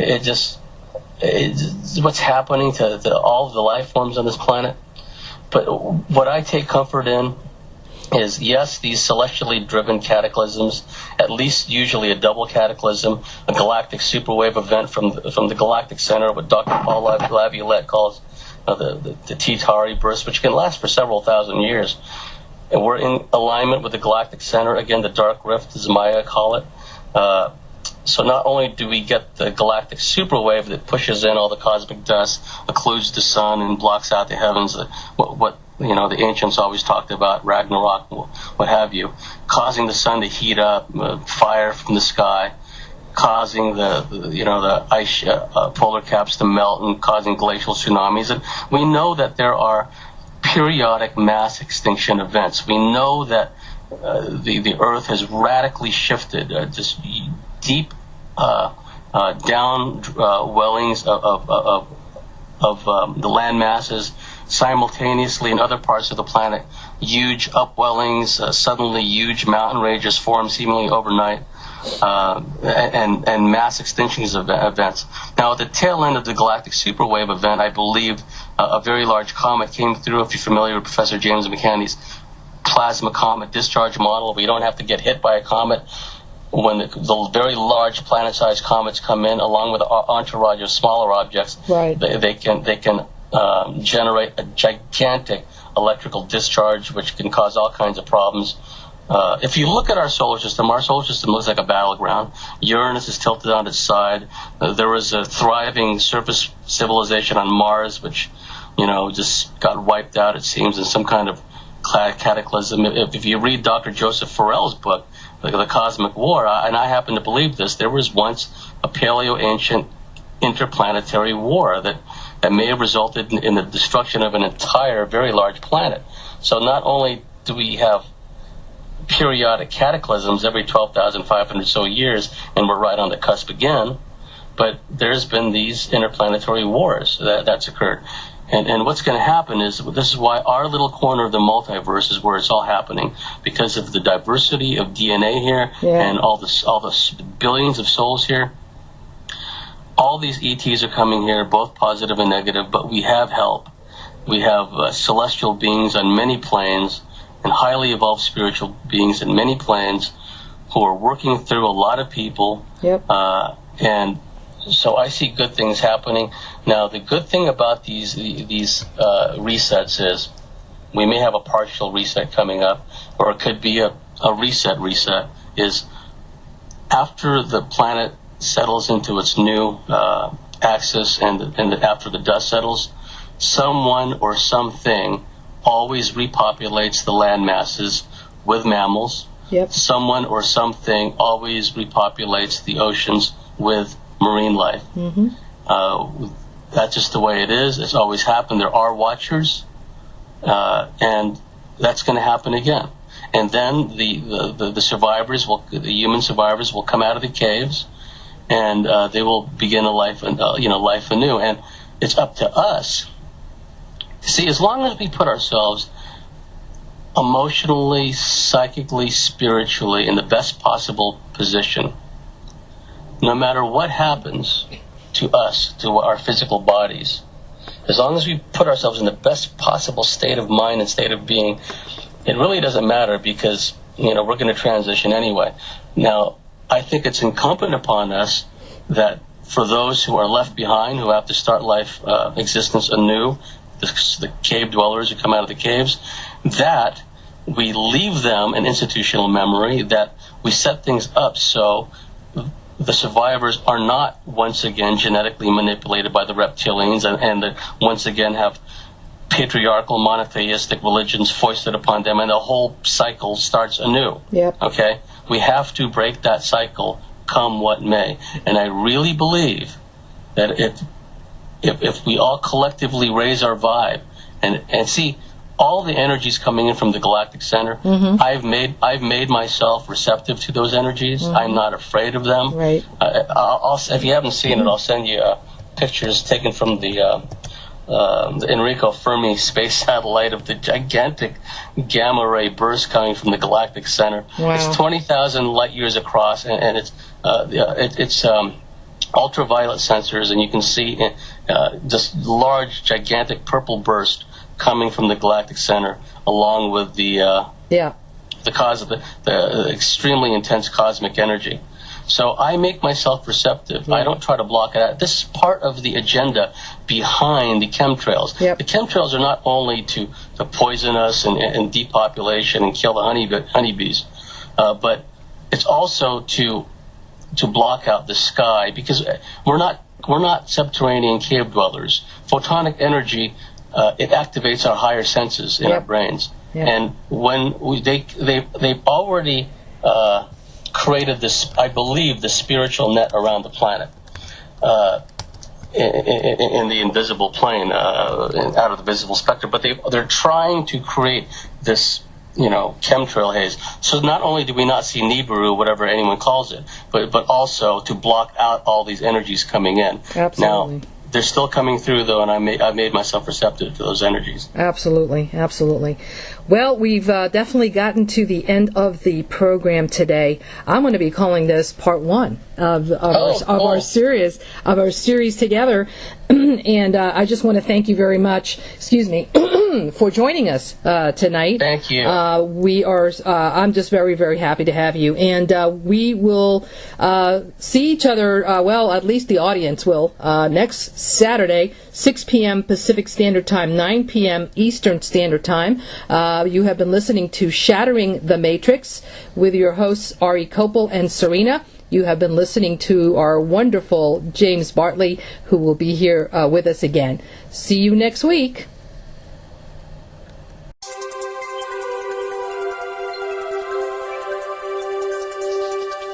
You've been listening to Shattering the Matrix with your host, Ari Kopel and Serena. Please visit our website, 2012emergence.com. That's 2012emergence.com. Find us on Twitter at Matrix Shattered and like us on Facebook at facebook.com/Shattering the Matrix. Listen to archived shows at blogtalkradio.com/Shattering the Matrix. And join us next time for the birth of the new golden era on Shattering the Matrix.